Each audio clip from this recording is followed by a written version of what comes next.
Est-ce que vous savez ce qui se joue derrière un besoin de justification systématique? Dès qu'on peut potentiellement avoir un reproche, une remarque qui vient actionner un levier chez nous et activer une peur.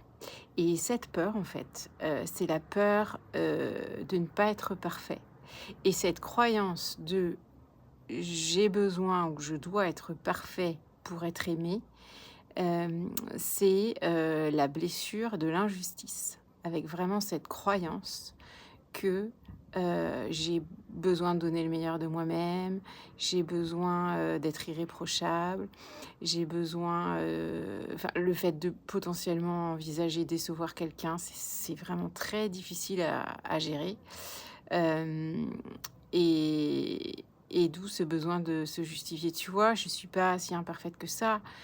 Tu vois, hem, j'ai des excuses». Donc c'est vraiment une preuve de gros, gros déni, et aussi, le fait de pas, assumer, totalement qui on est, ce qu'on pense, le fait, de s'autoriser à, ne pas être parfait. Parce que globalement, c'est quand même, ça fait partie des marqueurs de l'expérience humaine, hein, rien n'est parfait, on est parfaitement imparfait.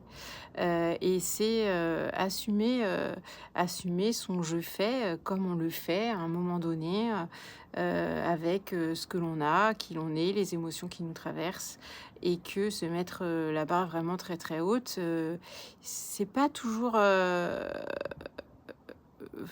j'allais dire faisable, mais aussi et surtout souhaitable. C'est aussi s'accueillir dans toutes les différentes parts de nous et s'accepter tel que l'on est avec nos hauts et nos bas. Donc débunker cette blessure d'injustice, qui nous demande cette perfection, quasi, structurelle n'est pas finalement, quelque chose de souhaitable. Parce qu'on s'éloigne de soi et l'idée c'est aussi, aime-moi aussi dans mes imperfections, ce qui permettra aussi à l'autre de s'accueillir dans les siennes, puisque elles font partie, de notre état d'être et de notre façon de faire sur cette terre. Voilà.